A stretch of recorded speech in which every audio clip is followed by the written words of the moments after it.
It was past midnight when my phone buzzed. A text from my lawyer popped up. "Margaret, don't go to your daughter's dinner tomorrow. It's a trap."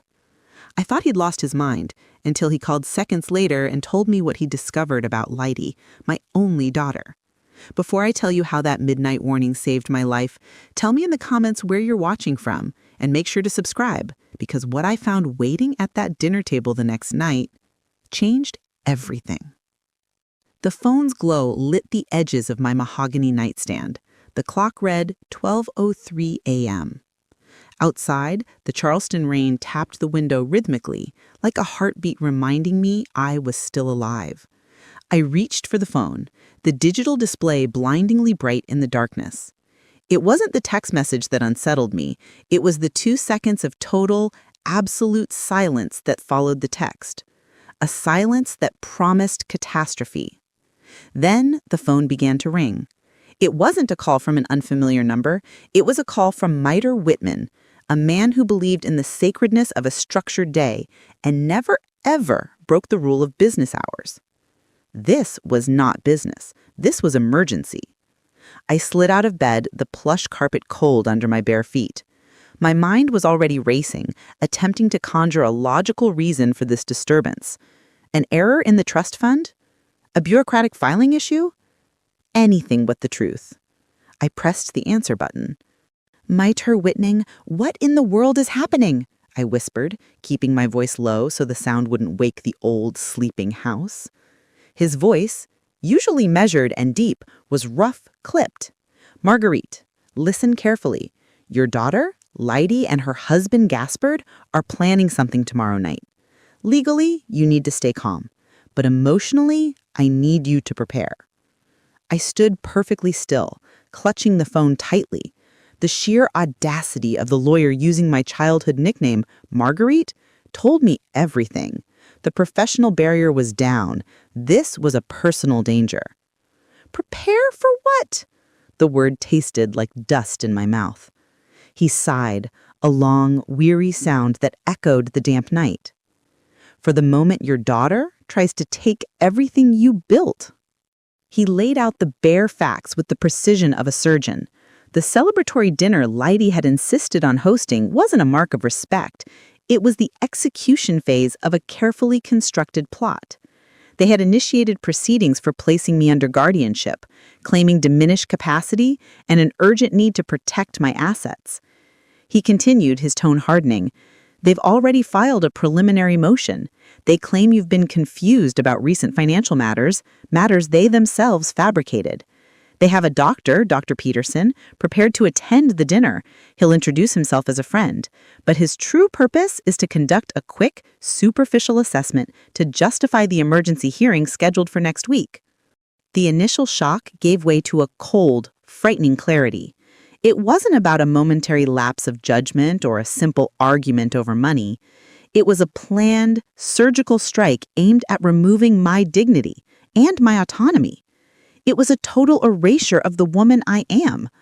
The memory of Leidy's recent overly sweet phone calls, checking on me twice a day, asking pointed questions about which bills I'd paid, slammed into me. It hadn't been love. It was data collection. "And the dinner itself?" I asked, my voice now strangely quiet, the whispering fury of a quiet woman who has been pushed too far. "They believe they have played a masterful game," I stated, moving to the window and pulling back the heavy curtain, staring out at the rain-slicked world. "But they didn't account for the fact that my defense attorney plays the long game just as well." Miter Whitman let out a deep breath of relief. He let out a long, weary sound that echoed the damp night. "I knew you wouldn't fold, Marguerite. So we fight on their turf. We go to the dinner, but we go prepared." The ensuing conversation was a tight, precise exchange of strategy. The plan was not to expose their plot now, but to let them commit their crimes on record. It meant accepting the emotional pain of the betrayal and turning it into a tactical asset. Miter Whitman informed me that he had already moved. The legal framework of the Robert Hayes Memorial Fund was being finalized tonight. This living trust, which Robert and I had established decades ago, was the ultimate defense. It was a lockbox that only a proven, documented, and fully contested court ruling of total incompetence could undo. As of dawn, I would be legally poor. All my assets would be beyond Leidy's reach, managed by the trust and Miter Whitman, but Leidy's Gaspard wouldn't know that. They would only see the vast fortune they thought was still vulnerable. This realization that they were trying to steal something I no longer technically possessed gave me a bizarre sense of power. They were chasing a ghost while I prepared the trap.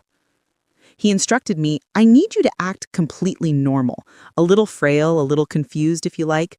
The more confident they feel, the sloppier they will get. Let them talk. Let them push. Every word will be used against them. He paused. I will come to your house early tomorrow afternoon. I have a tiny piece of equipment you must carry with you, a little piece of insurance policy that will ensure every word spoken at that table is documented. I agreed instantly. There was no hesitation. The fight for my life, my honor, my late husband's legacy was more important than any uncomfortable recording device. If this happened in your town tomorrow, wouldn't you want to know first? Subscribe now. I paced the room, the anger transforming into a cool, sharp focus. They assumed I was lost in grief and old age. They forgot that I spent 20 years working as a nurse in a high-stakes hospital environment where calm under pressure was the only survival skill that mattered. They forgot that Robert taught me strategy, not sentimentality. I looked at the clock again, 1:45 a.m. The decision was made. I was going to the dinner. I was going to sit at the table my daughter had set as a scaffold for my life. I was going to smile politely as she and her husband tried to take my last remaining asset, my self-worth. But they didn't know I was playing with a stacked deck. The rain outside had lessened to a soft drizzle. I walked to the bathroom, looked at the reflection of the silver-haired woman in the glass, and practiced the gentle, somewhat vacant smile I would wear tomorrow evening. I practiced the slight tilt of the head, the look of mild confusion that suggests a simple soul struggling with complex paperwork. It felt like putting on a costume for the greatest, most important performance of my life. And I knew, deep down, that the moment I walked into Leidy's house, I wouldn't just be their mother. I would be their quiet executioner. The rest of the night was spent not in sleep, but in a state of controlled, strategic wakefulness. I sat in the armchair in the living room, listening to the drip of water from the eaves. I went over the details Miter Whitman had given me. Guardianship petition, Dr. Peterson, forged property papers. The coldness of their planning was the fuel for my resolve. I thought about Leidy's face, her bright, quick eyes, the way she used to laugh when she was a child. The fact that she was involved, even if coerced by Gaspard, was the real tragedy.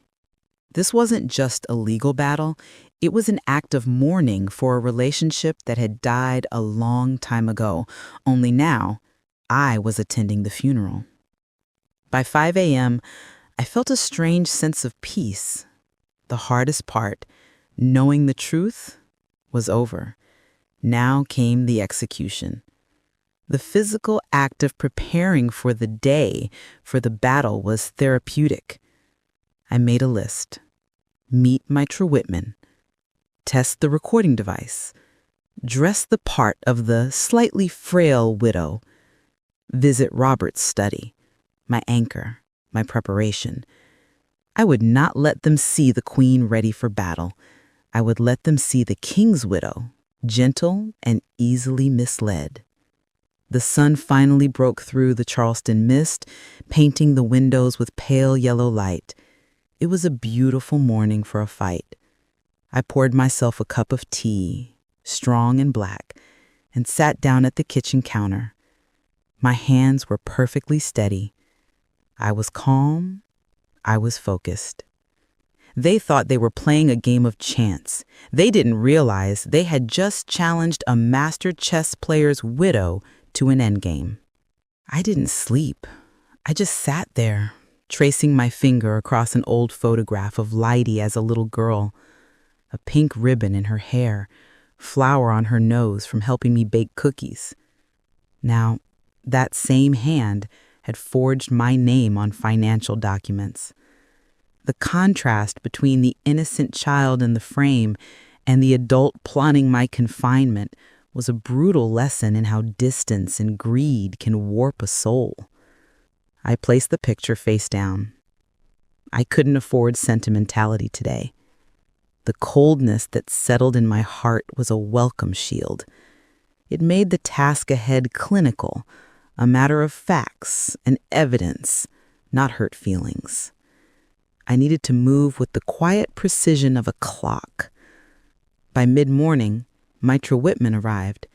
He looked older, tired, the severity of the situation etched around his eyes. He didn't come in through the main door. He came through the back service entrance, carrying a small, discreet satchel. "Marguerite," he said simply, shaking my hand firmly, "we have everything we need." He produced the voice recorder, a device smaller than my thumb, disguised inside a miniature compact mirror I could easily hold in my hand or keep within my clutch purse. It was simple technology, but effective. He showed me how the tiniest pressure on the corner activated the recording, and a second pressure deactivated it.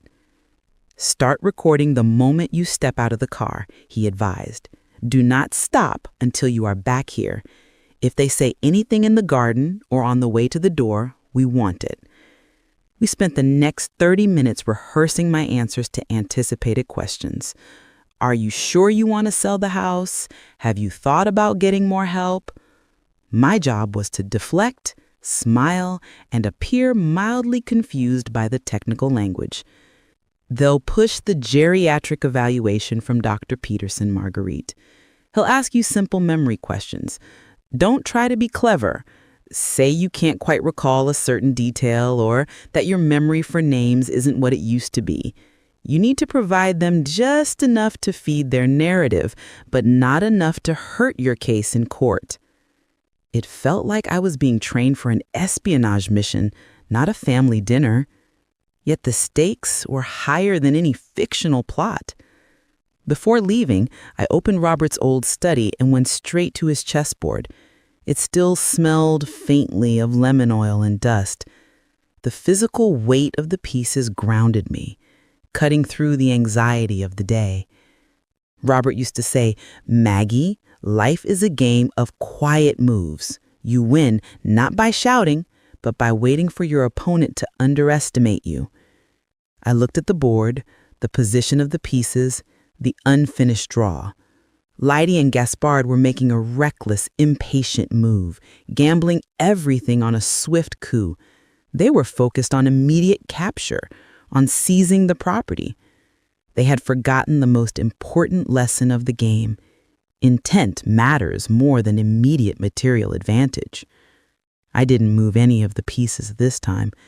I simply held the mahogany queen in my hand, feeling its familiar, regal weight.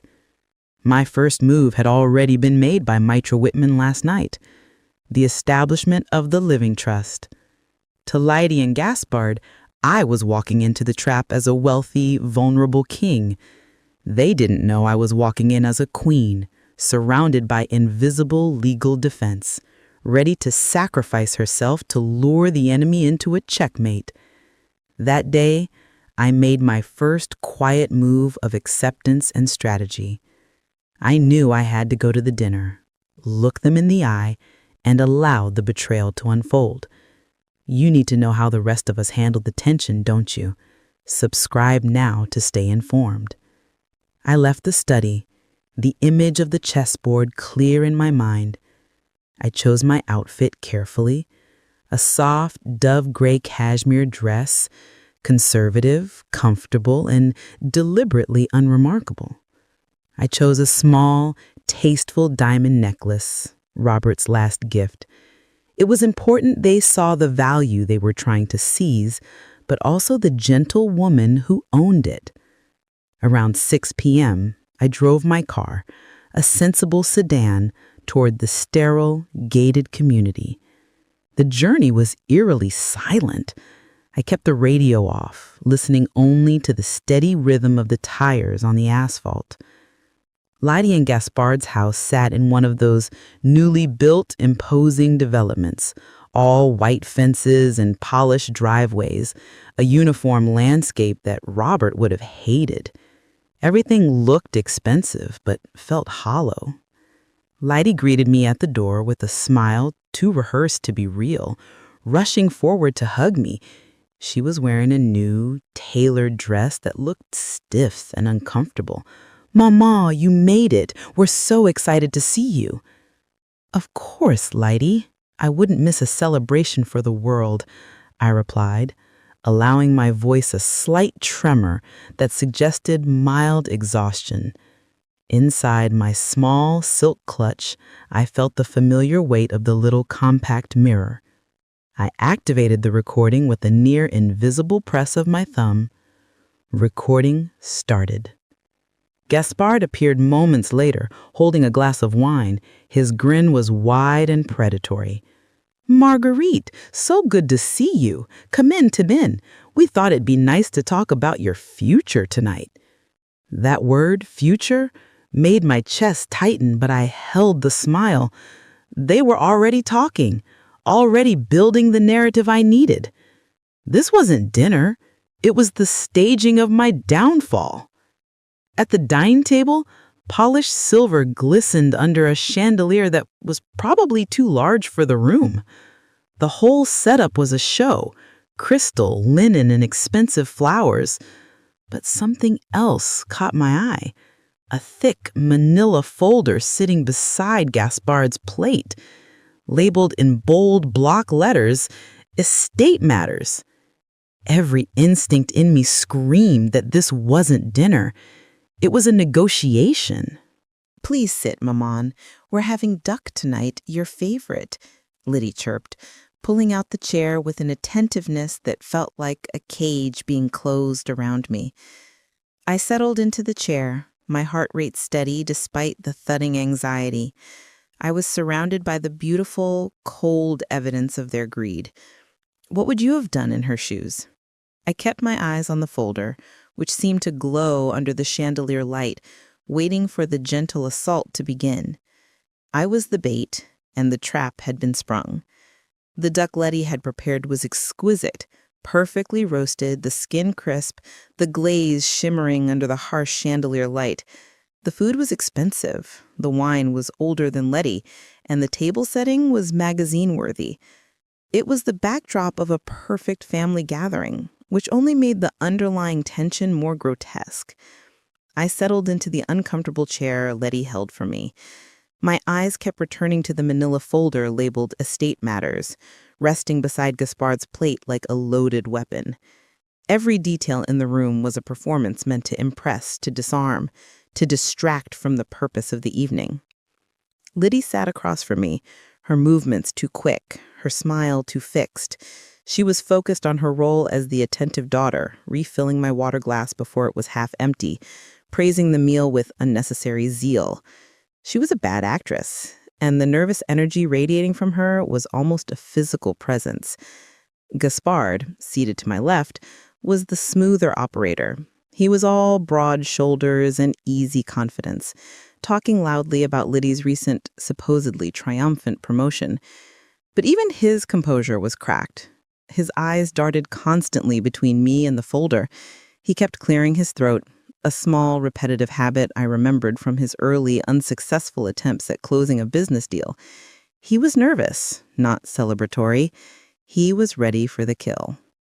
"Marguerite, the wine is a Chateauneuf de Pape. Letty and I splurged a bit. It's celebrating, after all, isn't it?" "Oh, it's lovely, Gaspard," I murmured, taking a small, slow sip. I made sure my hands moved with a slight, noticeable hesitancy. "It tastes very rich. I'm afraid I've lost my taste for the overly complex things these days. A simple glass of water suits me just fine, truly." It was a small, intentional lie, a strategic move.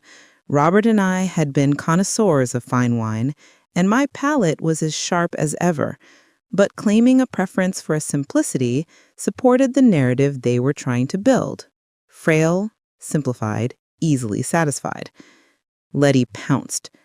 "See, Gaspard, I told you.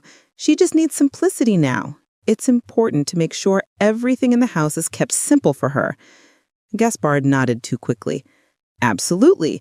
We're just thinking of efficiency, Marguerite. We want everything to be easy for you. After Robert, things must be overwhelming, yes?"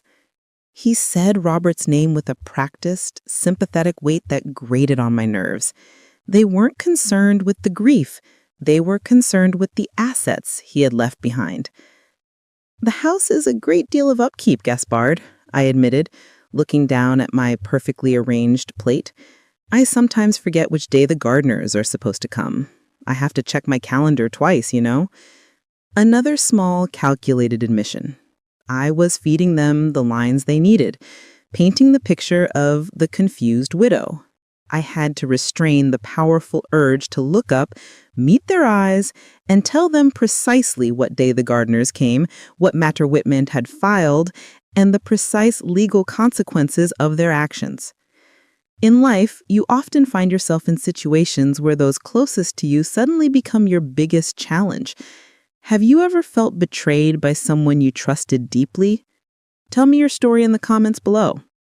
The main course arrived, and the conversation drifted into forced surface-level discussion about Letty's promotion at the city planning office. It was a tedious interlude, but I used the time to watch the tiny, non-verbal cues. Letty cut her food into unnaturally small pieces and only pretended to eat. Her jaw was tight. She kept smoothing the sides of her skirt under the table.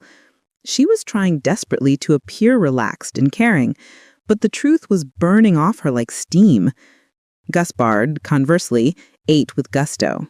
He was enjoying the spectacle, the feeling of power that came from knowing he was about to control a woman who had previously dismissed him as a petty small-time operator.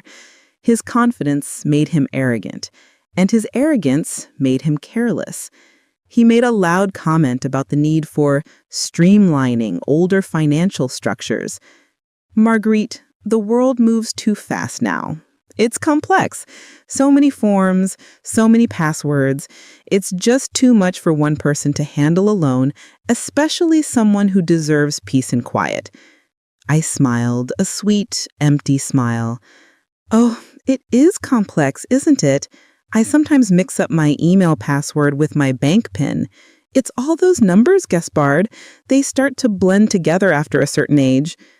Letty gave a sharp, nervous little laugh that sounded brittle. She exchanged a quick, triumphant look with Gaspard.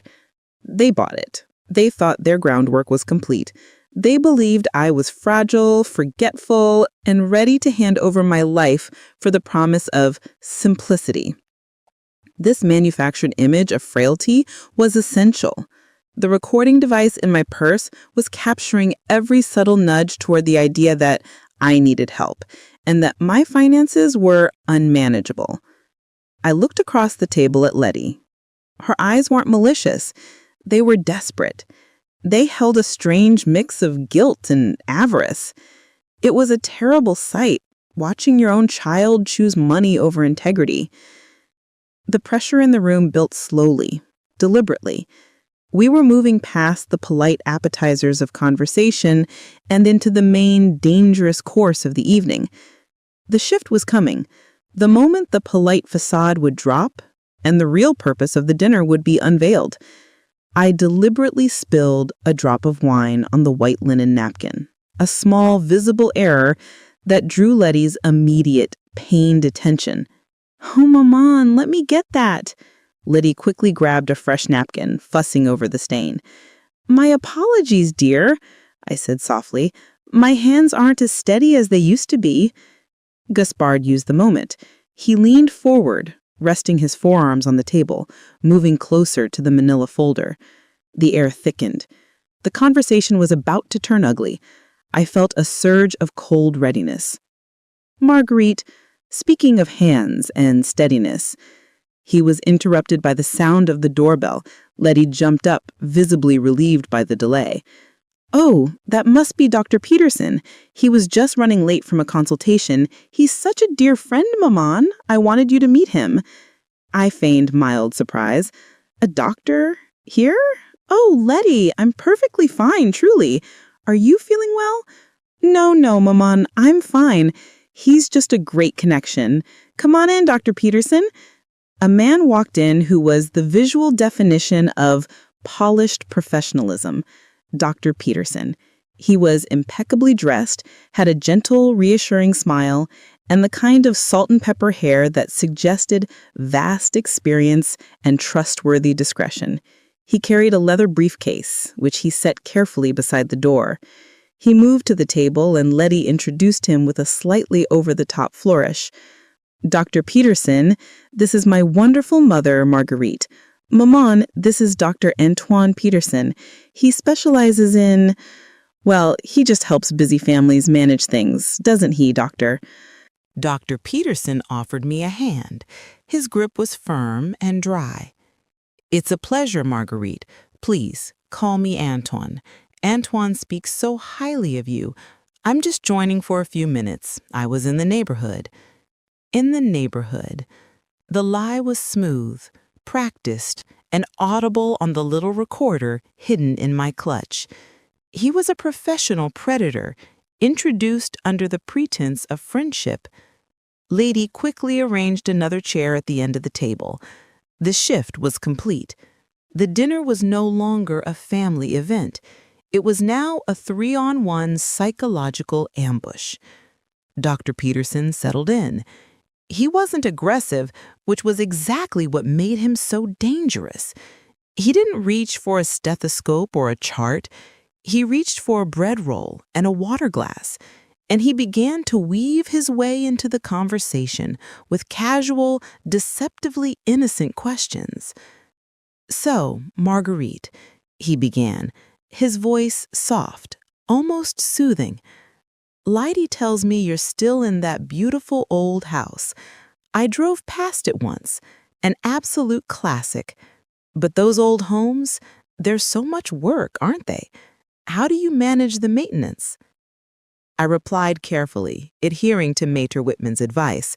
"Give them a little smoke, but no fire." "Oh, the house is fine," I said, trying to remember if I had practiced my slightly confused tone for this specific point. "It has its quirks. I have a wonderful groundskeeper, André, or is it Pierre? I always mix them up, but yes, it's mostly under control." Dr. Peterson smiled, a gentle, understanding smile. He didn't press on the name. He simply logged the slight hesitation. Confusion over staff names. Check. He shifted topics immediately. "It's interesting what Leidy told me about your career. A nurse, right? At Hospital St. Charles. That must have been demanding. Do you ever miss the adrenaline?" "I do sometimes," I admitted, allowing a genuine warmth into my voice for a moment of real nostalgia. "But I had to retire 15 years ago. My hands, you know." I willed a slight, visible tremor into my fingers as I lifted my water glass. He nodded gravely. "Of course, but the mind stays sharp, doesn't it? That institutional memory is something else. Tell me, do you ever find yourself going back to your routine from the hospital? Do you ever mix up your medication times, for instance? It's very common." The question was a direct fishing expedition. They were attempting to establish a pattern of forgetting essential, life-critical tasks. No, I'm very particular about my medication," I replied firmly. "My little pill box is set for morning and night. Robert had a beautiful watch he wore every day, and I use it to keep my schedule. It keeps me on track." I offered them the detail about the watch, a sentimental touch that made me seem attached to memory, but not lost in it. The pressure ramped up again. Gaspard cleared his throat. "Anton, maybe we should move to the main point before the duck gets cold. Marguerite, we're not worried about your health per se. We're worried about the legal security of your estate. There are some very complex tax shelters Robert set up, and frankly, they're too sophisticated for a casual eye. Dr. Peterson smoothly took over, his manner turning from friendly to professional. Exactly, and that's where my professional advice comes in, Marguerite. We often suggest a simple, non-invasive cognitive evaluation for our clients. It's entirely routine, a basic check-in. It provides peace of mind for everyone, especially for the court if any questions arise about the management of your funds. He reached toward his briefcase. It would take us 10 minutes right now. Just a quick set of questions, nothing taxing. Leidy and Gaspard just want to ensure that if anything were to happen, heaven forbid, your affairs are totally secure and no one can take advantage of your generosity. Take advantage of my generosity. The irony was thick enough to cut with a knife. They were using the specter of outside threats to justify their own internal theft. My pulse was thudding against my ribs, but I forced my breathing to stay shallow and even. This was the trap's mouth. My response here determined whether they gained the justification they needed. A simple evaluation? I asked, tilting my head slightly, affecting a look of gentle concern. I don't know, Dr. Peterson. I've never been keen on doctors outside of emergencies. Is it absolutely necessary? Leidy broke in, her voice edged with impatience, disguised as concern. Mama, it's just for peace of mind. It's simple. Just tell Dr. Peterson what year the current president took office and perhaps where you lived when you were 10. Basic things. It's what everyone does. Gaspard added, It's a sign of strength, Marguerite. It shows you have nothing to hide. They were pressing me hard, using the language of care and transparency to demand compliance. You'll never guess what Dr. Peterson asked me next. His final line before the dessert course was the most calculating move of the evening. He didn't ask a memory question. He asked a question of morality.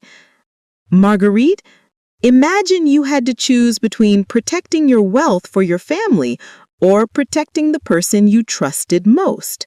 Which one do you prioritize? I paused, looked directly in his eye, and gave him the only true answer I could give. I prioritize dignity, Dr. Peterson. Always. The doctor didn't flinch. He simply smiled and took a sip of water. He knew the answer was ambiguous enough to be twisted later. Leidy returned to the assault, sliding a small form, pristine white and folded once, from the folder. It was positioned right next to my bread plate. Mama, while we wait for dessert, could you just initial this? It's just a release form for Dr. Peterson to speak to your primary care physician. It just simplifies the evaluation process, so you don't have to answer the same questions twice. I leaned forward, squinting slightly, using the lighting as an excuse. The form was labeled in small print at the bottom. Preliminary consent for guardianship evaluation. Leidy's composure visibly fractured. She couldn't read the true title out loud, not with the recorder running. Gaspard quickly swooped in, covering the bottom of the page with his thumb. It's boilerplate, Marguerite, standard doctor's office privacy release, just for him to speak to Mater Whitman about the financial setup so he understands the complexity. My mind registered the lie instantly. Gaspard was deliberately dragging Mater Whitman's name into the fabricated consent. This was not only a lie, but evidence of their intent to misrepresent the truth. I offered my practiced, slightly confused smile. Oh, Mater Whitman! He's so busy these days. I haven't seen him in ages. Is he still on that long vacation? Another strategic lie. I was actively undermining Gaspard's claim that the consent was for Whitman's knowledge, while also setting the trap that Mater Whitman was unavailable and out of the picture. Leidy tried to salvage the moment, grabbing the pen and handing it to me. "Mama, please, just a quick initial. It'll make us all feel better." I took the pen, held it over the form, and then looked at Leidy. I let the silence draw out, the seconds stretching into an uncomfortable eternity. I let them feel the sweet, agonizing anticipation of their imminent success. Then I slowly put the pen down, untouched. "Leidy, dear, I am so sorry, but you know I never—" "Sign anything after dinner." Robert insisted that serious business should always be conducted with a clear head in the morning. "Perhaps we can talk about this estate matters folder tomorrow. I'd like to look at it properly when I'm fresh." The air went cold. Gaspard's face darkened, and Liddy looked utterly defeated. The trap had been prepared, the bait had been taken, yet the door had refused to close. Dr. Peterson, however, remained smooth. "A very wise policy, Marguerite. Your husband was a smart man. We can absolutely revisit this tomorrow." He rose smoothly. "I must be going. Liddy, Gaspard, thank you for the wonderful meal. Marguerite, a pleasure to meet you. Remember what I said about dignity." He shook my hand again, then left. The moment he was gone, the facade completely crumbled. The silence left at the table after Dr. Peterson departed was thick with frustration and failure. Liddy and Gaspard were furious, but they had to hold their temper. They couldn't afford to break character yet, not when the recording was still running and the papers were still unsigned. I kept my calm, sipping my water. While they exchanged frustrated glares, my mind was miles away, retreating to the quiet safety of the Robert Hayes Memorial Fund. This was the real defense, the silent weapon they didn't know existed. I closed my eyes briefly, transporting myself back to that afternoon, just hours ago, when Maitreyi Whitman had walked me through the tactical brilliance of Robert's foresight. Flashback, the afternoon meeting. Maitreyi Whitman sat in Robert's study, surrounded by the quiet gravity of the old books and the chessboard. The mahogany queen was still in my hand. He wasn't just my lawyer, he was Robert's oldest friend, and his seriousness was a source of great comfort.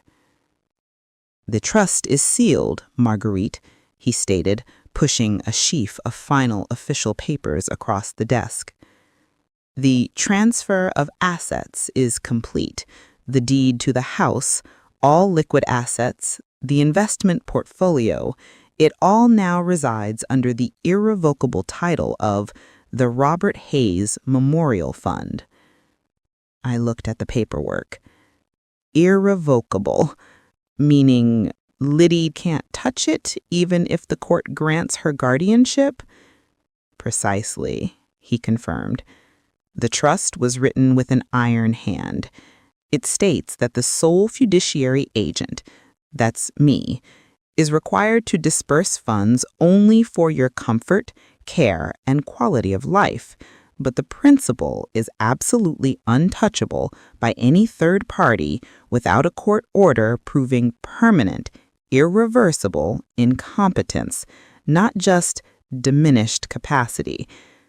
He leaned forward, his voice low. Liddy and Gaspard believe they are petitioning to manage a fortune. They are actually petitioning to manage an empty house and a few $100s in your checking account. The trust is the firewall.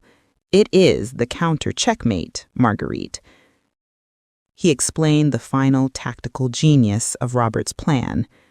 The purpose of the trust, as stated in the public filing, was explicitly to protect the legacy and provide funds for a community foundation Robert had always dreamed of, supporting retired nurses from Hôpital São Charles. This public purpose makes it legally complex and emotionally difficult for Liddy to contest. She won't just be seen as fighting her mother, she'll be fighting a public charity fund dedicated to nurses, your own former colleagues. I felt a profound wave of gratitude and sorrow for Robert. His love had provided the shield, this final brilliant move. He had anticipated the greed, not just from Liddy, but from the world itself. Maitreyi Whitman handed me the miniature compact mirror containing the recorder. Your job now is simple. Gather the evidence. Let them show the judge exactly what they are willing to do and the length they are willing to go to steal something that is no longer even there. I placed the queen back on the board. The strategy was clear. Play the part of the frail king until the enemy committed their final, ruinous move. End flashback. Back at the dinner table. I opened my eyes. Liddy was staring at me, her expression a mix of worry and palpable annoyance. "Maman, are you all right?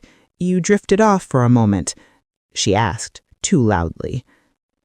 "Just a touch tired, dear. I didn't sleep well last night," I replied, allowing my voice to sound thin and wavering. The performance was nearly complete. I needed to conclude the evening before they could attempt any other desperate moves. "We'll get you home, Maman," Gaspard stated, signing just a quick thing. He reached for the manila folder. Estate matters. This was the moment, the climax of their evening, the push for the signatures that would validate their claims in court.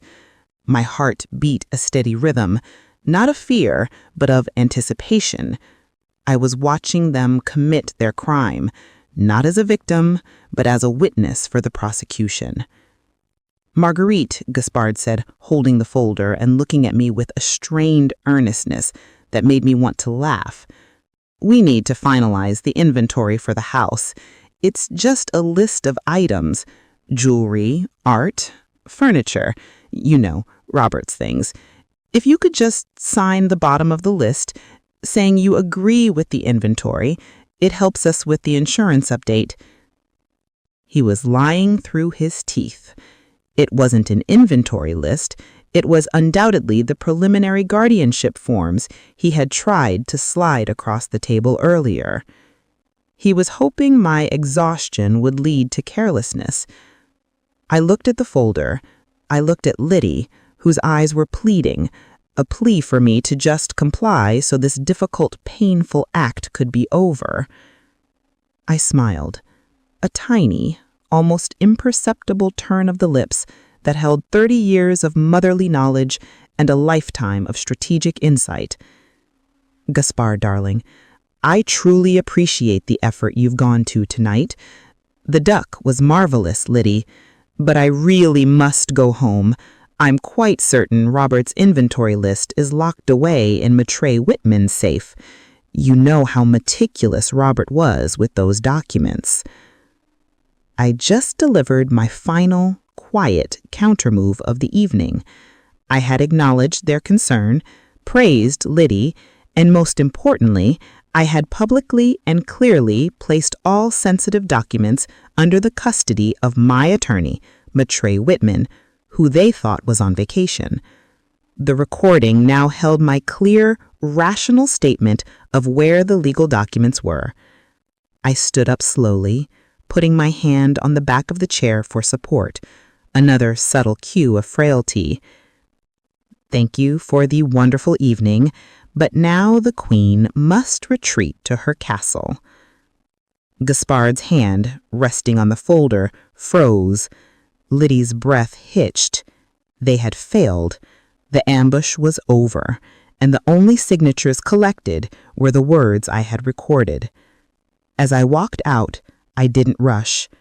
I moved with the slow, deliberate pace of a woman in absolute control, leaving them trapped in the sterile, expensive wreckage of their failed plot. The final scene was theirs, a perfect dinner table, a cold duck, and an empty folder. I got into my car. My hands were shaking now that the immediate pressure was off. I drove away from the sterile lights, pulling over just as the gates began to slide shut behind me. I reached into my clutch and pressed the compact mirror one last time. Recording ended. I took a deep, steadying breath, the cool night air a shock against the heated tension of the evening. They had failed the attack, but the war was still on. They were angry, and angry people make desperate moves. That was close, wasn't it? I whispered to the camera that wasn't there. Most people don't know this, but it changes everything. The fight for dignity is often won not by the loudest argument, but by the quietest preparation. She never saw the danger coming, and most people don't. Subscribe so you're not caught off guard by the next twist in this incredible story. I woke up the next morning feeling the quiet exhaustion that follows intense psychological combat. The day of reckoning, the scheduled court hearing, was only days away. Leedy and Gaspard had gambled on getting my signature last night, and they had lost. I knew they wouldn't wait long for their second move. Desperation is rarely patient. The proof arrived at 8:17 a.m., not in a polite phone call, but in the aggressive, insistent blare of my doorbell. 2 long rings, short pause, 2 more long rings. It was the sound of someone demanding entry, not requesting it. I checked the security monitor. Leedy and Gaspard were standing on my porch, both dressed in sharp, uncompromising business attire. Gaspard was holding the cursed manila folder. They looked tense, pale, and ready to skip all pretense of civility. I quickly retrieved the compact mirror from my nightstand. The first rule of engagement: record everything. I pressed the tiny corner activation button and slipped the mirror back into the pocket of my housecoat. I opened the door only halfway, leaning against the frame to emphasize my continued frailty. The morning sun was bright, highlighting the tired lines around Leedy's eyes. "Leedy, Gaspard, what a surprise! You are up terribly early. I thought you had a big day at the office after your successful dinner." Leedy rushed her words, overriding my weak protest. "Maman, we're worried. You drove off last night, and we've been up all night discussing this. We can't wait until tomorrow to talk about your estate. The forms are urgent, and Gaspard has a lawyer expecting them." "Good morning, Marguerite," Gaspard said, his voice clipped and devoid of charm. He held the folder out like a shield. "We need 10 minutes, that's all. We just need to finalize this preliminary inventory list as we discussed. Just sign the bottom line, and we can all move forward with peace of mind." I slowly opened the door wide enough for them to step in, allowing them onto my territory. I had set the boundaries, but they were now intentionally crossing them. 10 minutes then, Gaspard. I haven't even had my second cup of tea. Let's go to the kitchen. The light is better there for reading." I led them not to the kitchen island, but directly to Robert's study. This room, heavy with the spirit of strategy and logic, was where I felt safest and where the chessboard sat. I sat down in Robert's leather chair, placing the recording device on the armrest obscured by the wide lapel of my housecoat. Leedy and Gaspard stood across the desk, looking like 2 angry executives trapped in an antique box. Gaspard slapped the manila folder onto the mahogany desk. The sound was surprisingly loud. "Marguerite, stop playing games," Gaspard commanded, his voice rising in impatience. "This isn't about an inventory list. This is the petition for temporary financial guardianship. We filed it 3 days ago. Now, we need your signature on this preliminary consent form to show the judge that you recognize your current situation requires assistance. Leedy immediately jumped in, trying to soften the aggressive language. Maman, it's just temporary. Look, we're not saying you're incapable, but the market is difficult and you admitted you are confused by passwords. We just want to protect the assets so we can manage the investments and make sure you have money for the future. It's love, Maman. It's what family does. Her eyes were red-rimmed, whether from lack of sleep or genuine distress, I couldn't tell. But her argument was a calculated appeal to my guilt. It's love. I picked up the manila folder, ignoring the paper Leedy was pointing at, and gently opened it. I deliberately took my time, allowing the silence to stretch, forcing them to watch me read the title of the document that sealed their fate. I tilted the paper toward the morning light flooding in from the window. Petition for temporary guardianship. How interesting, I murmured, my voice light, almost conversational. I didn't sound angry or shocked. I sounded mildly curious, as if I had found a misplaced grocery list. This lack of reaction startled them. Gaspard stammered, "Marguerite, don't misunderstand the legal language. It's just procedure. The preliminary consent is below. Just sign it. It streamlines the court process." I placed the paper back down. "Gaspard, you know Robert always told me to read the fine print, and I certainly don't recognize this form. Where are the terms? Where are the conditions? And where exactly is the lawyer you said was on vacation?" I had caught him in his own contradiction from the night before, and the color drained from Gaspard's face. Leedy stepped forward, pressing her hands on the edge of the desk. "Maman, please, don't drag this out. The court hearing is next week. If you don't sign this now, we have to go through a messy public battle where they will ask you painful questions about Robert's final days and whether you've been taking proper care of yourself. Do you want that kind of shame?" The aggression was unveiled. It was emotional blackmail, a direct threat of public exposure and humiliation. This was the dirtiest move in their playbook. Some say they were justified. Others call it pure evil. What do you think? Drop a comment below. I looked directly at Leedy. Her eyes were hard, not pleading. The image of the little girl with flour on her nose dissolved completely. This woman was a stranger. This was my cue. I had allowed them to demonstrate their intent to coerce me, their clear understanding of the guardianship terms, and their use of emotional pressure. The trap was ready to snap shut. I reached for the housecoat pocket, making a subtle movement with my thumb to activate the voice playback on the compact mirror. It was set at a low volume, just audible enough in the quiet study. I played the first few seconds of last night's recording where Leedy stated, "Maman, while we wait for dessert, could you just initial this? It's just a release form for Dr. Peterson to speak to your primary care physician." The sound of Leedy's voice, clear and chirpy from the tiny speaker, hung in the air. Leedy gasped, a sharp, choked sound. She snatched her hands off the desk as if she had touched a live wire. "What is that?" she cried, looking wildly around the room, searching for the source of the sound. Gaspard went instantly rigid. He looked at me, not with anger, but with sudden, cold dread. He knew immediately what it meant. "It's the audio from last night, dear," I said softly, my voice calm and composed. I played the next clip, the one where Gaspard quickly covered the label. "It's boilerplate, Marguerite, standard doctor's office privacy release, just for him to speak to Matra Whitman about the financial setup." I paused the recording and looked at Gaspard.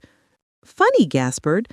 Last night that was a release for your attorney, Gaspard." Privacy release. Now it's preliminary consent for guardianship, and your lawyer, Matra Wheatman, is supposed to be on vacation. Remember? You lied about the nature of the document, and you lied about my legal counsel's involvement. All recorded. Gaspar recovered quickly, his eyes darting to the phone on the desk. "You're confused, Marguerite. That device, you tampered with that recording. We'll simply tell the court you're having auditory hallucinations and manipulating technology." He leaned over the desk, his hands pressing down on the manila folder, the intimidation clear. "Sign the papers, Marguerite, now. Or we will make sure the judge takes everything, including the right to decide what you eat for breakfast." I lifted my hand and pointed a single steady finger at the chessboard. The mahogany queen stood ready, guarding the king.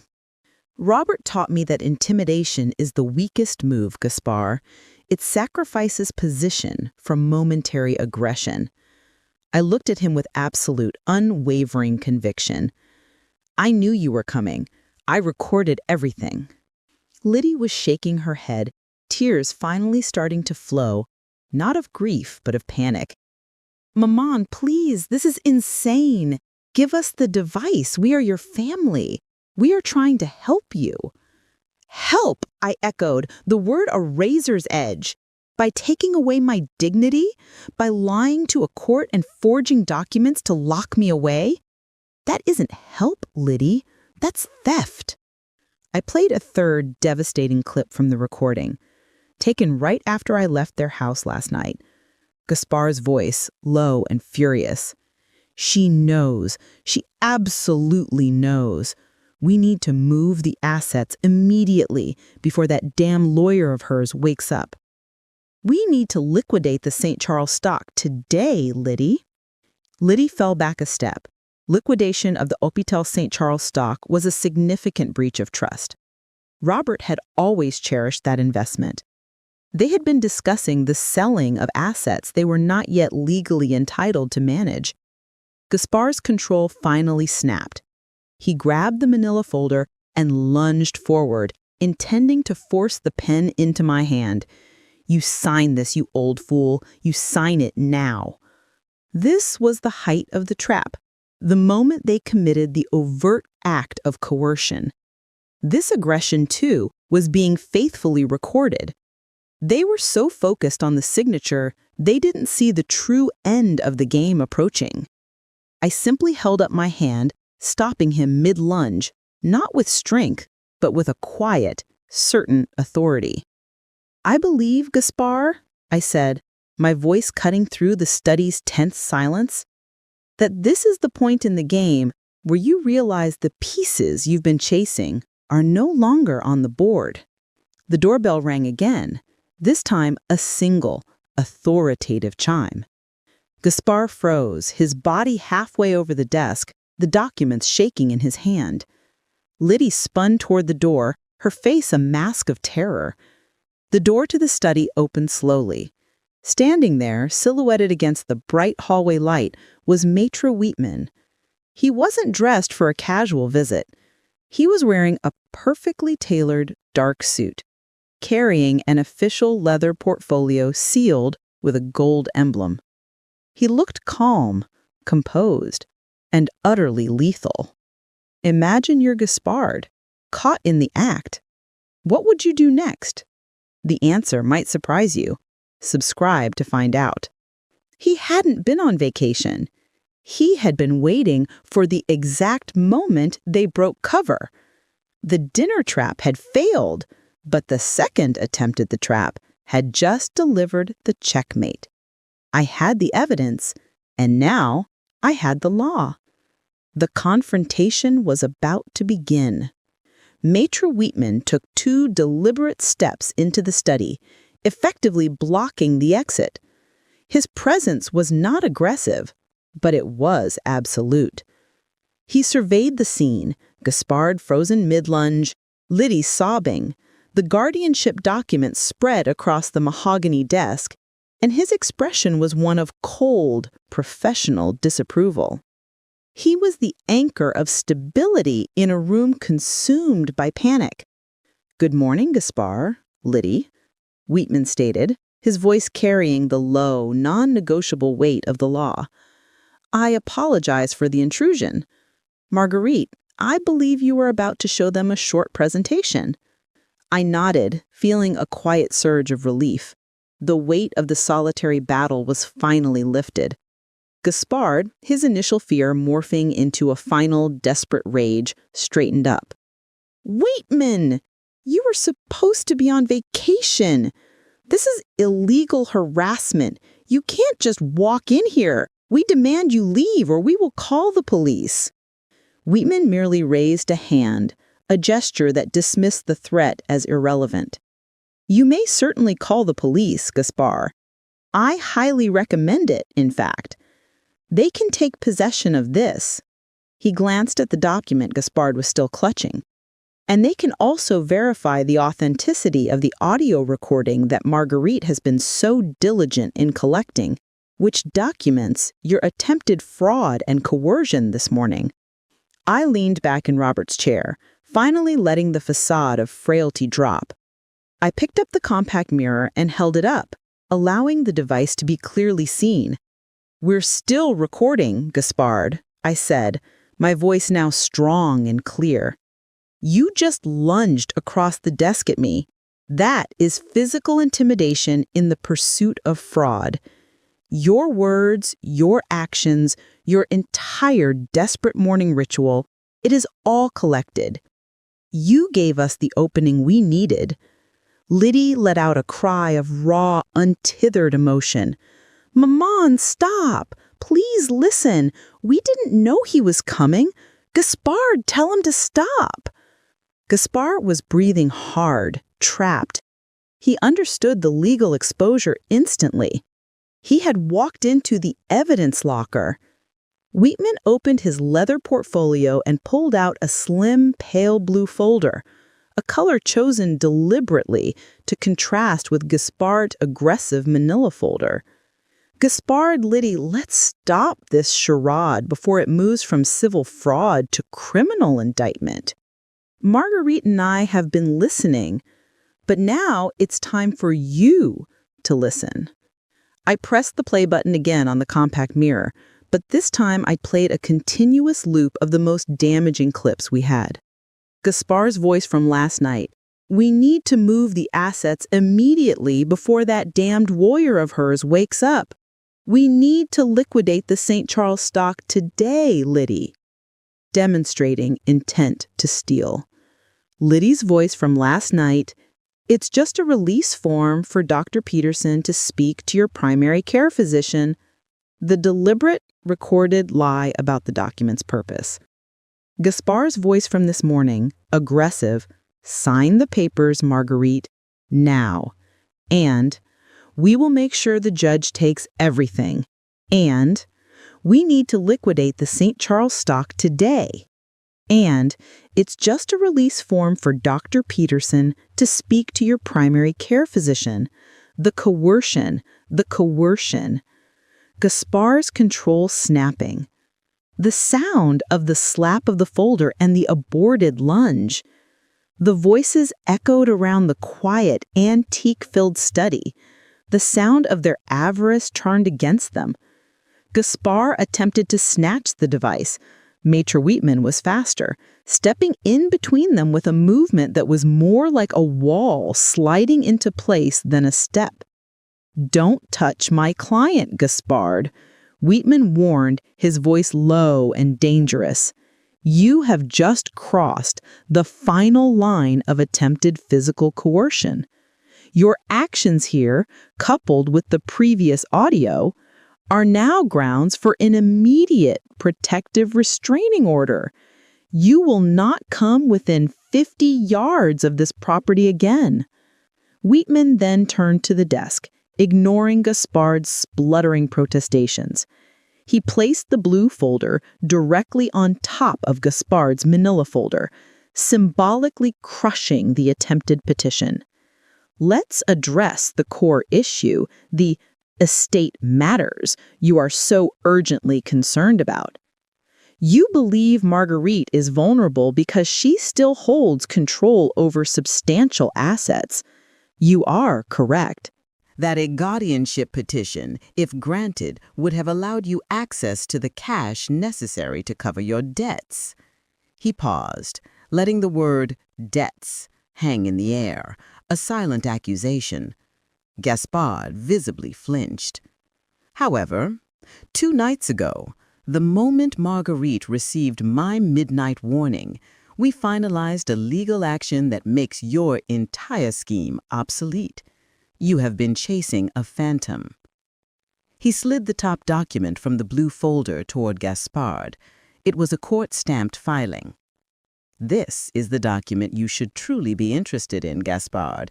It is the final filing, registered 2 nights ago, for the irrevocable living trust that Marguerite and Robert established years ago. It is legally titled the Robert Hayes Memorial Fund. Gaspard grabbed the paper, scanning the dense legal paragraphs, his eyes moving frantically across the terms irrevocable, fiduciary, and public purpose. Liddy watched him, her breathing shallow. "What is this?" Gaspard whispered, his voice finally breaking into the frantic, high-pitched register of true fear. "It is a lock," Marguerite said, answering him herself, her eyes holding his. "It means that every single asset, the house, the stocks, the cash reserves, is legally, irrevocably protected under the trust. It is no longer my money to lose, Gaspard.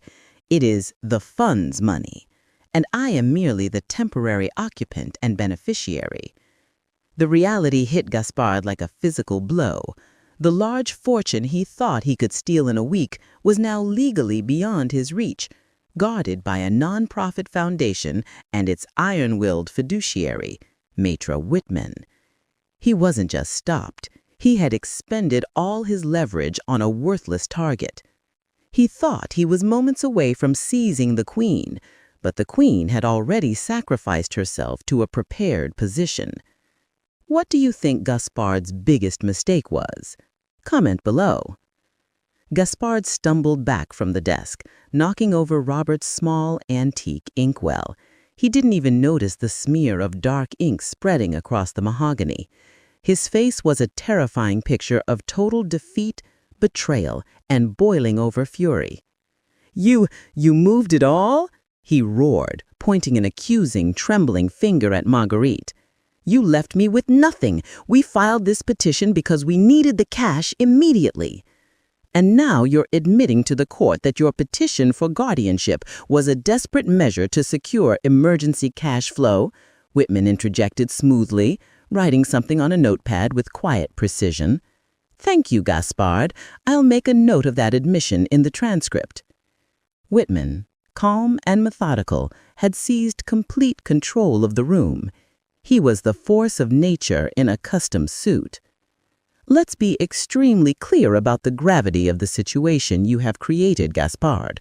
You filed a document, the guardianship petition, which contained false and fabricated claims regarding Marguerite's mental competency.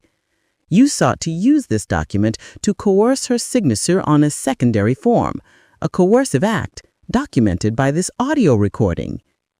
He picked up the blue folder again, pulling out a second document. "This is a communication from the Charleston District Attorney's Office. It confirms receipt of evidence regarding potential financial exploitation of an elderly person and conspiracy to commit fraud, a criminal offense, not just a civil matter." The word criminal hit Liddy hard. She sank into a nearby chair, her hands flying up to cover her face. She was now truly weeping. The sound was thin, high-pitched, and filled with total despair. Gaspard ignored Liddy. His eyes were locked on Whitman, calculating the odds of escape. "You can't prove that. It's hearsay. That recording is inadmissible." "Is it?" Marguerite asked, finally stepping away from the protection of the desk. She walked toward the chessboard, her movements slow and deliberate, and picked up the queen piece, turning it in her hand. "You were in my home, Gaspard, demanding documents under duress. Every state has laws protecting citizens from coercion within their own property. We will let the judge decide on admissibility, but I assure you, my personal dignity is worth the effort." Then Whitman delivered the fatal legal blow. He explained that by attempting to liquidate assets that were already transferred into an irrevocable, publicly filed trust, Gaspard and Liddy had effectively committed a crime against the fund's legal integrity. The Robert Hayes Memorial Fund is a charitable entity with a public mission. Your attempts to liquidate the Hotel St. Charles stock, as heard on the recording, directly violates the trust's stated public purpose. You didn't just try to steal from Marguerite. You tried to steal from a public charity for retired nurses, her colleagues. Gaspard let the guardianship petition fall from his fingers. It floated down and landed silently on the carpet. His shoulders slumped. The fight had left him. The realization that he wasn't facing a confused old woman and a shocked daughter, but a carefully laid, impenetrable legal fortress was total. The hearing next week is canceled, Whitman announced, putting his pen back in his pocket.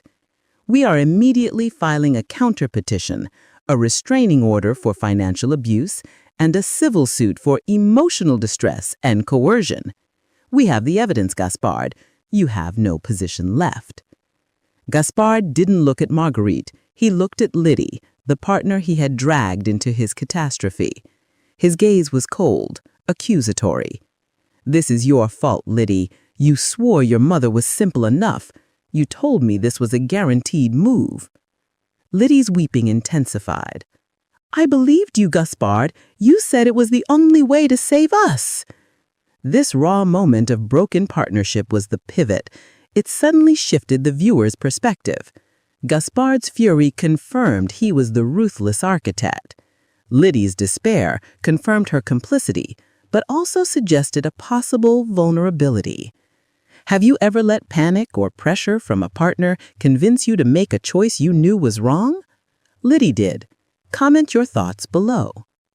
Marguerite stepped in, her focus now entirely on Liddy. She dismissed Gaspard as an irrelevant piece that had already been removed from the board. Liddy, Marguerite's voice pierced through the chaos. Look at me. Look at the chair I'm sitting in. Your father's chair. Do you understand what you did? Liddy finally looked up, her face tear-streaked and horrified. I am so sorry, Maman. I was scared. Scared of what? Losing money or losing your integrity? Marguerite challenged, the question hanging heavy in the air. This was the emotional crux of the story, not the legal victory, but the heartbreaking moral failure. The Queen had won the game, but the cost was the relationship with the one pawn she truly cared about. Whitman, seeing the emotional exchange begin, gave a respectful nod to Marguerite. Gaspard, I suggest you take Liddy and leave immediately. We will serve you with the legal papers for the restraining order within the hour. Do not attempt to contact Marguerite again. Gaspard, defeated, grabbed Liddy by the arm. Come on, we're finished here. But Marguerite wasn't finished with Liddy. Marguerite held up a hand, halting Liddy's frantic exit. Just a moment, Liddy. Gaspard, you may wait in the foyer. You have no standing here anymore. But I need to speak to my daughter. Gaspard hesitated, then gave Marguerite a look of pure hatred before retreating to the hallway. Whitman moved to the study door and stood in the frame, a silent, imposing guardian of the moment. The room was quiet, save for Liddy's ragged breathing. She sat slumped in the leather chair, looking smaller, younger, and utterly ashamed. Marguerite walked slowly around the desk and sat beside Liddy. She didn't touch her, didn't offer comfort. She simply looked at the wreck of her daughter's ambition. Liddy, Marguerite began, her voice low and steady. Tell me the truth now. Look at this desk. Look at the form you tried to make me sign. Did you truly believe I was confused? Did you truly believe I was incompetent? Liddy shook her head violently, the movement making her hair stick to her wet cheeks. No, Maman, never. I know you're the smartest person I know. That part, that was Gaspard's lawyer. He said it was the only legal angle we had left. He said if we didn't get the emergency funds, Gaspard would lose everything. And you chose to gamble my dignity to save Gaspard's portfolio. Marguerite's voice remained even, a quiet accusation far more powerful than any shout. Liddy finally confessed the depth of her guilt and confusion. She admitted she had allowed the scheme to move forward, convincing herself it was temporary and for the greater good of their financial survival. It started small, Liddy wept. He just needed access to one account to stop one debt collector. But then the debt was bigger, and then his business partner pulled out. He told me if we didn't get the house money, he would lose his license, his career, everything. He was desperate, Maman, and I was afraid of being alone. The core of Liddy's motivation was not pure, unadulterated greed, but a desperate, misguided attempt to protect her own shaky foundation, her marriage, her status, her future as defined by Gaspard's success. It was weakness, not malice, but the result was the same: profound betrayal. Afraid of being alone, Marguerite repeated, her gaze drifting toward the small silver-framed photograph of Robert on the shelf. I became alone when I was 55, Liddy. Your father was everything to me. I didn't dismantle another person's life to cope with my fear. I built a fund in his name, a way to use our privilege to honor his kindness. That is the difference between us. Liddy's confession turned into an emotional torrent, pouring out years of resentment and perceived neglect. You never needed me, Maman. You had the house, you had the fund, you had Metro Whitman. You always made me feel like the clumsy amateur. Gaspard needed me. He made me feel important. He gave me the status I thought you kept hidden away in that trust. I was trying to prove I was worthy of the legacy, and he twisted it. This was the raw, painful truth.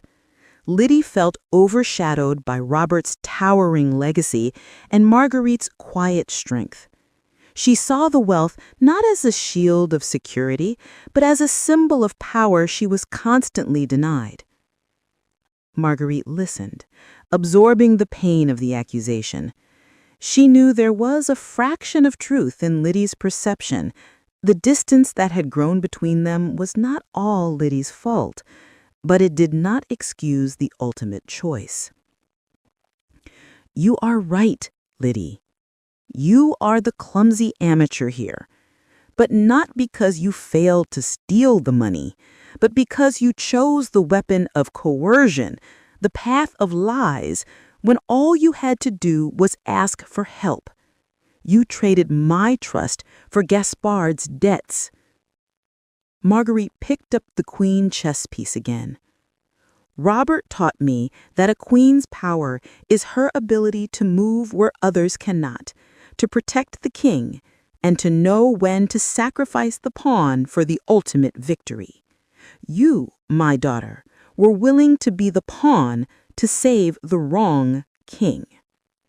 The central question now is, what kind of mother should Marguerite be? A judge or a healer? Do you think Liddy deserves total forgiveness, or should she face the consequences of her betrayal? Let us know in the comments. The emotional exchange reached its forced conclusion. Liddy had confessed the why, revealing the brokenness beneath the greed. Marguerite had asserted the moral consequence, drawing a clear line between necessity and avarice. Go to the foyer, Liddy, Marguerite instructed, finally reaching out and gently touching her daughter's trembling shoulder. Your husband is waiting. Metro Whitman and I still need to discuss the legal end of this game. As Liddy stumbled out, her body shaking with spent emotion, Metro Whitman stepped away from the door, and his eyes conveyed deep sympathy for Marguerite, but his professional focus still sharp. That was necessary, Marguerite, but we need to finalize the record. Gaspard's motivations are still murky in the legal filing. We need him to confirm why the immediate access to cash was necessary. We need to expose his hidden motive completely. Marguerite nodded, her face tired but resolute. The emotional battle with her daughter had taken a profound toll, but the strategy required one final legal step. She took a deep breath. Bring him back in, Metro Whitman. Let's finish the game he started. Metro Whitman walked to the foyer and returned with Gaspard, who now looked less like a predator and more like a captured rodent. Liddy followed tentatively, hovering near the study doorway. Gaspard stood before the desk, his back Rodman Street, trying to project a final sliver of defiance. Metro Whitman didn't waste time on civilities. Gaspard, let's talk about the St. Charles stock. Marguerite recorded your specific instruction to Liddy last night to liquidate the St. Charles stock today. That stock is part of a charitable, legally restricted trust. Why the immediate need for liquidation? It was a suggestion for better portfolio management. We wanted to diversify. To diversify from a legally protected non-taxable asset into what exactly? Or were you simply trying to fill a hole? Metro Whitman slid the audit report across the desk. This, Gaspard, is a quick snapshot of your firm's liabilities. It seems you've had a difficult 2 years, multiple failed real estate ventures in South Carolina, and quite a few large, undocumented transfers to an offshore gambling site in Monaco, transfers that precisely match the market value of the St. Charles stock. Gaspard's eyes widened. He had been so focused on Marguerite's millions that he never considered that her lawyer might have spent 48 hours conducting a detailed forensic audit of his life. "You have no right to my personal finances," Gaspard sputtered, taking a clumsy step back. "When you petition a court to seize control of my client's assets, everything becomes relevant, Gaspard.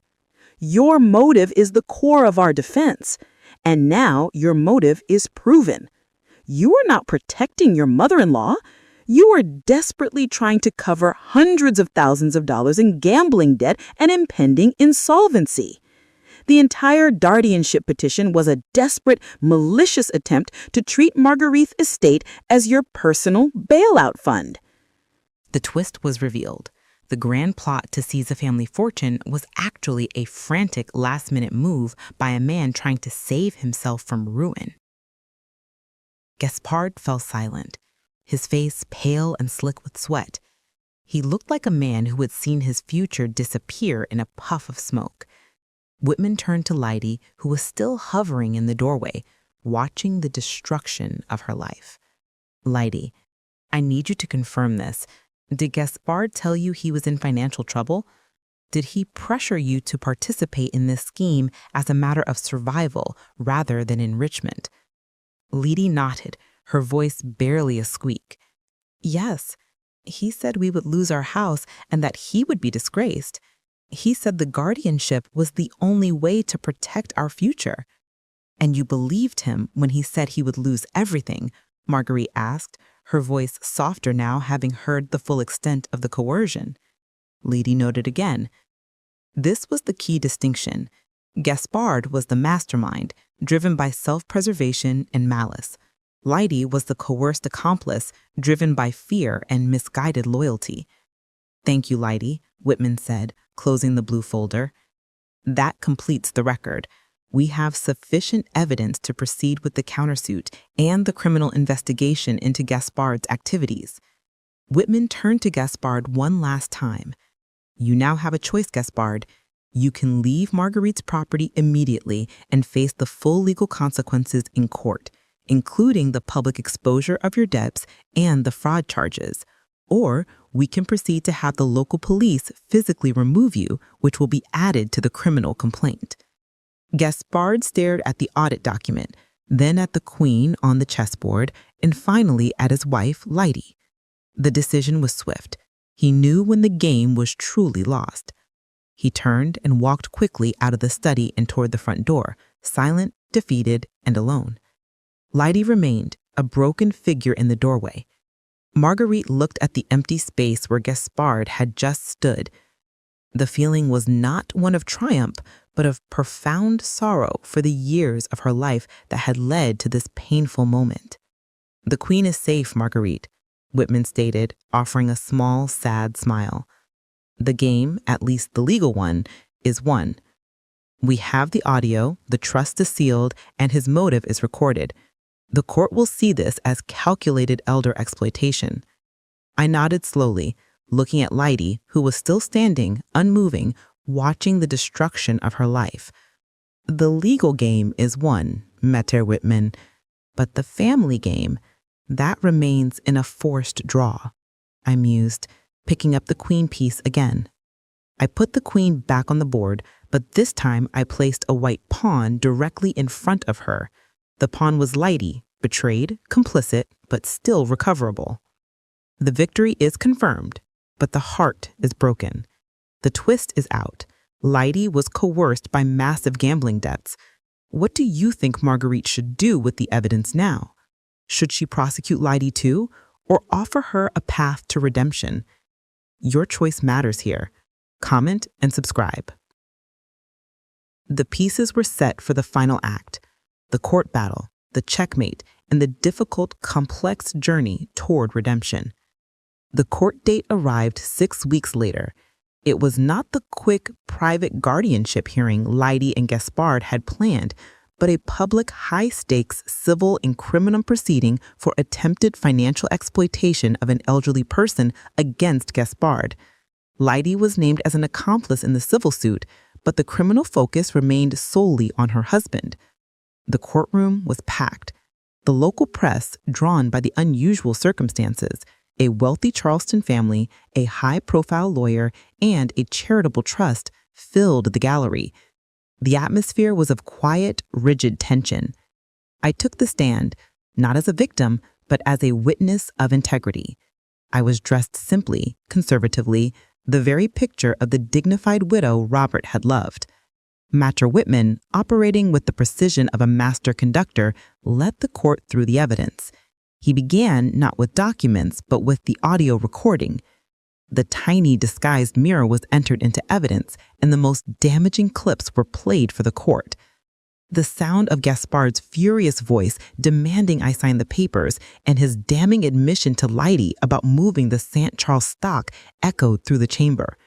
The emotional force was devastating. It was difficult to listen to the malice, but it was necessary. Gaspard's defense attorney tried to argue that the recording was illegally obtained and that my emotional trauma rendered my testimony unreliable.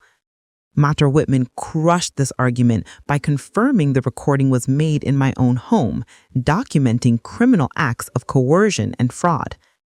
The final nail in Gaspard's coffin was the presentation of the Robert Hayes Memorial Fund. Whitman introduced the finalized sealed trust documents proving that the alleged vulnerable assets were legally protected and dedicated to public good. The defendant, Gaspard, did not attempt to protect his family's future. He attempted to commit fraud against a charitable foundation and exploit a grieving widow to settle his offshore gambling debts, a fact confirmed by the financial audit and evidence. The judge, Justice Moreau, listened with an impassive yet focused expression. Gaspard sat at the defense table, his face devoid of color, his hands clamped tightly under the table. When it was my turn to speak, I ignored Gaspard completely. I addressed the court, explaining my 20 years as a nurse at Hôpital St. Charles and the meaning of the trust. The money was never the point, Your Honor. The point was the dignity of the person and the integrity of the legacy. My husband built this fund to help people like me, people who dedicated their lives to service. By attempting to steal it, Gaspard didn't just try to harm me, he tried to extinguish a promise. The proceedings lasted 3 tense days. When Justice Moreau finally delivered the verdict, the room felt electrified. The judge first addressed the guardianship petition, which was immediately dismissed with extreme prejudice. He formally declared the Robert Hayes Memorial Fund legally sound and irrevocable, protecting Robert's legacy forever. Justice Moreau then focused on Gaspard. He cited the audio recordings, the financial audit, and the clear intent to defraud. Gaspard was found guilty of attempted financial exploitation and civil fraud. The sentence for Gaspard was definitive: 5 years in prison, a permanent restraining order against me, and an order to pay substantial punitive damages to the fund. The chess move had cost him everything: his freedom, his reputation, and his ill-gotten freedom. Then came the delicate matter of Leidy. I had communicated my wishes to Whitman. I demanded justice for the betrayal, but I refused to destroy my own daughter entirely. I saw the weakness, not the malice, in her motive. Justice Moreau ruled that Leidy was guilty of complicity and accessory to civil fraud by actively lying about the documents and coercing me. Her sentence, however, was tailored for redemption: 3 years of intensive community service with a focus on care and service to the vulnerable, specifically at Hôpital San Charles. She was ordered to undergo financial counseling and barred from any involvement with the fund's finances for 5 years. She was given a path to repair, not ruin. Justice was served, not with total vengeance, but with a careful balance of consequence and grace. Leidy got community service at my former hospital. Gaspard went to prison. Was the judge fair to the daughter? Or should she have faced the same penalty as her husband?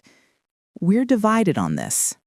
Share your opinion in the comments and subscribe to join the discussion. I didn't attend Gaspard's sentencing. I didn't need to witness his final public defeat.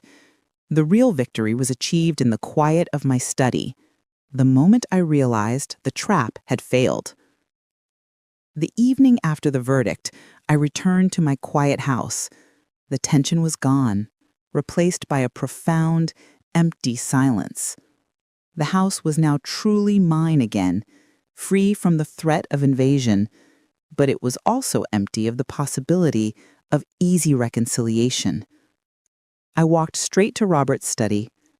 The ink stain Gaspard had left on the mahogany desk had been polished away, but the memory of his aggression remained, etched into the atmosphere of the room. I opened the mahogany chessboard. The pieces were still set from the night Gaspard tried to coerce me. The white queen still stood ready. The sacrificial pawn, Liddy, still placed precariously in front of her. I picked up the black king, Gaspard's piece, and tipped it over, gently laying it on its side on the board. Checkmate. The game was over. There was no sense of elation, only a deep, weary satisfaction. The checkmate was quiet. It wasn't the roar of triumph Robert might have expected. It was the soft thud of a quiet life being restored. I sat for a long time, holding the white queen in my hand. It was the piece that represented strategy, protection, and relentless defense. The queen had saved the kingdom. But what had been lost? The relationship with Liddy was not just damaged, it had been forcibly rearranged. Justice had given her a chance, but only repentance could grant her forgiveness. And forgiveness was not a legal document. It was a personal gift I was not yet ready to give. I thought about Robert's wisdom. You win not by shouting, but by waiting for your opponent to underestimate you. I had waited, and I had won. But the price of winning was the realization that my daughter had valued money over my well-being. That knowledge was a bitter taste no amount of victory could wash away. My dignity had been protected by the trust. My autonomy had been protected by the law. But my heart remained unprotected, exposed to the fallout of familial betrayal. I closed the chessboard without setting up a new game. I needed a break from strategy. I needed time for the emotional landscape to heal. The legal battle had taken only 6 weeks, but the emotional recovery would take years. The most difficult move in the game of life, I realized, isn't the final strike.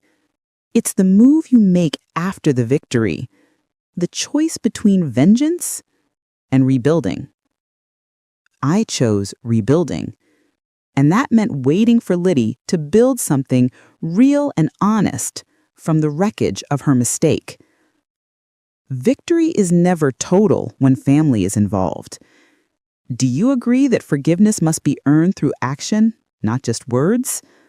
Let us know your perspective. Subscribe for more stories of quiet courage. The months after the verdict were characterized by a necessary, profound silence between Liddy and I. The restraining order kept Gaspard away permanently, and Liddy respected the distance I needed. She moved out of her expensive, hollow house and took a small, simple apartment closer to the city center. Her community service mandate at Hôpital St. Charles was her new reality. I received updates only through Matro Whitman, who quietly monitored her compliance. He confirmed that she was diligent, working in the patient support department, far from the administrative power she craved. She was learning to serve, not manage. I busied myself with the initial workings of the Robert Hayes Memorial Fund. I began contacting old colleagues, setting up the framework for grants to retired nurses who needed financial help, home care, or just simple companionship. The work was therapeutic. It was an active way to transform my pain into purpose. Then, 6 months after the verdict, a small package arrived at my door. It was a single perfect white orchid, delivered not by a florist, but by a courier. It was accompanied by a handwritten note on plain cardstock. Maman, I'm learning what work truly means now. It is nothing like the money Gaspard and I chased. Thank you for the chance to learn. Liddy. There was no demand for forgiveness, no emotional appeal, just a simple statement of growth and gratitude. It was the first true act of contrition I had received, non-monetary, quiet, and meaningful because of where she was serving. I placed the orchid on Robert's desk beside the closed chessboard. The small gestures continued, slowly, tentatively. They were never directed to me personally, but to the memory of Robert or the mission of the fund. She started volunteering extra hours, coordinating a small team to visit housebound former nurses. She used her training in city planning, not for profit, but to organize efficient delivery routes for medical supplies donated to the fund. One afternoon, Matra Whitman called me with a small revelation. Marguerite, Liddy found a discrepancy in the original tax filing from 4 years ago, something Gaspard had concealed. It led to a small recovery of funds. She directed the money, nearly $10,000, not to her own accounts, but directly to the fund's operational budget. It was proof, not of her love, which was broken, but of her restored integrity. She was applying her sharp mind to repair the damage her greed had caused. She was choosing the path of righteousness over personal gain. 3 more months passed. I still hadn't seen her face to face. I needed to see if the healing was permanent. Then, one rainy Saturday morning, I opened my front door to find Liddy on the porch. She was soaking wet, carrying a worn toolbox, not a briefcase. She said, "Maman, I know you won't let me in." But I passed by the groundskeeper's cottage, and the gutter is completely broken. I watched a tutorial. I just want to fix it.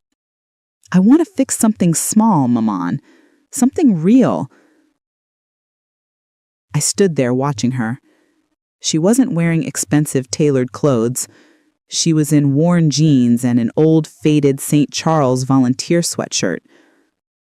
I said nothing, but I stepped aside, allowing her onto the property for the first time since the morning of the confrontation.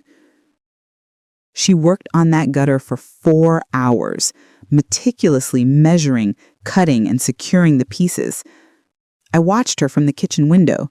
She was focused, clumsy at first, but determined. It was a far cry from the daughter who worried about wine stains on expensive linen. When she finished, she knocked quietly on the kitchen door. "It's done, Maman. The new gutter is in place. No more leaks. It should last for years." I offered her a mug of hot tea. It was the first time we had been alone, in the same room, without the presence of a lawyer or the threat of betrayal. I said, "The orchid was beautiful, Liddy." "The orchid was simple," Liddy replied, looking down at her rough, rain-soaked hands. "I need to be simple now. I need to undo the complexity Gaspard created. I need to be worthy of the name Robert gave me." We sat in silence, the steam rising from the tea mug.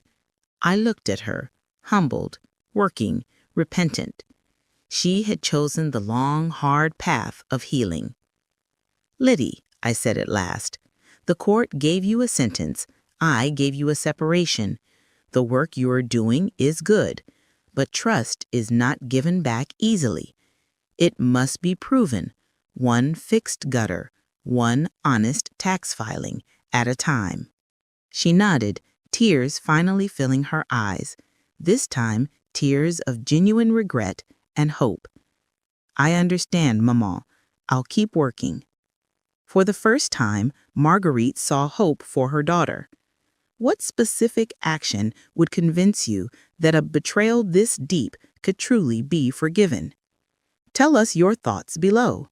Don't miss the final chapter. Subscribe now. The conversation over the tea marked the turning point, but not the end. Liddy continued her community service, completing her required hours with distinction and then choosing to stay on, volunteering even more time.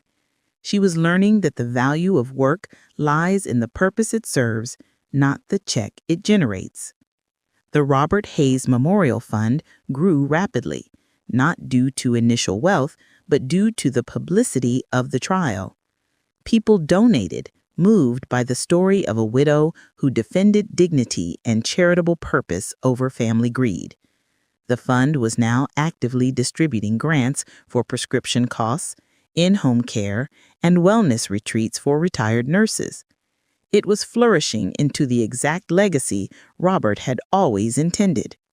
I decided to involve Liddy formally, but only under the most constrained terms. Matra Whitman drafted a contract. Liddy would serve as the volunteer community outreach coordinator. Her role was entirely administrative and focused on human connection, not finance. She could organize events, interview grant recipients, and coordinate logistics. She would not touch a single bank statement or stock certificate. Liddy accepted the role with profound gratitude. She excelled at it. Her innate organizational skills, once directed towards selfish career climbing, were now used to efficiently help those in need. I watched her transform. She organized a small dinner for 10 grant recipients, former nurses who were delighted to share stories with Marguerite's daughter. Liddy was truly present, listening to the story of a sacrifice and service that had once been her mother's life. The most meaningful moment came when Liddy proposed her first major project for the fund, a new scholarship program for nursing students from disadvantaged backgrounds named the Marguerite Hayes Dignity Scholarship. "Maman," Liddy explained, sitting across the desk from me, the same desk where she had once tried to sign away my rights. The name of this scholarship isn't about your bank account. It's about your courage. It's for students who understand that care and dignity are the only real legacy. It's about earning the name you carry. She was not just offering an apology.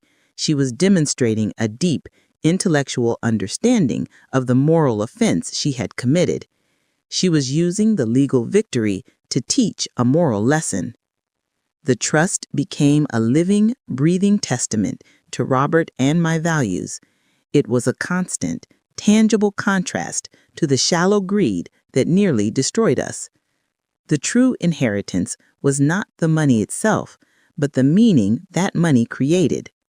I finally agreed to work alongside Liddy, occasionally attending fund events with her. Our relationship became one of professional respect and tentative, hopeful affection. It was a new dynamic, not the mother-daughter bond of the past, but the shared purpose of a revitalized future. The memory of the betrayal remained, a scar that taught strength, but the wound was healing. I realized that the best revenge against those who try to reduce your life to a balance sheet is to make your life priceless through service. Liddy found her purpose by serving the community her mother once served. Do you believe that helping others is the most powerful cure for greed and entitlement? Tell us what you think. Don't wait. Join our community and subscribe. It has been 3 years since the court battle. Gaspar is still in prison, paying his debt to society, and Liddy is thriving in her new role. She divorced Gaspar shortly after his conviction, separating herself fully from the source of her downfall. My life is quiet now, filled with the satisfying hum of purpose. I often visit Robert's study. The chessboard is no longer closed. It is open, and a new game is perpetually set up, a reminder that life demands ongoing strategy. People often ask me if I regret not pushing for a harsher sentence for Liddy, or if I regret the pain of public exposure. The answer is no, because real revenge isn't about ruining others. It's about outlasting their betrayal with grace. Liddy's greed was a fast, cheap move, a momentary scramble for cash. My defense was the long game, quiet preparation, strategic patience, and legal protection that held fast against the emotional storm. The final victory wasn't over the money, it was over the narrative. They wanted the world to believe I was incompetent. I proved I was the most competent person in the room. They wanted my legacy to be theft. I made my legacy charity. Robert was right. Life is a chessboard, and every relationship is a game of quiet, intentional moves. When you have dignity as your ultimate asset, you cannot be defeated. You can only be betrayed. And betrayal, once survived, becomes the foundation of a new, stronger strategy. I look at the Queen piece now and see not just myself, but every quiet woman who has ever been underestimated. The Queen is powerful not because she can take any piece, but because she chooses her moves with wisdom, knowing that the position is always more important than the capture. The hardest lesson Liddy learned was that you cannot steal dignity. You can only lose your own. My victory was in helping her find the path back to her own integrity, even if it cost us both years of pain. She found her worth not in my inheritance, but in her own hard, honest work. The truth is, many people face their own small checkmates every day. A trusted colleague who steals a project, a partner who breaks a vow, or a family member who attempts to take advantage of kindness. My message is simple. Be prepared. Build your trust while you are strong, not when you are vulnerable. Use your wisdom as your shield, and when the attack comes, meet their noisy aggression with quiet, irrefutable strategy. Never let bitterness win the endgame. That is the final move Robert taught me all along. Sometimes the smartest move is silence right before checkmate.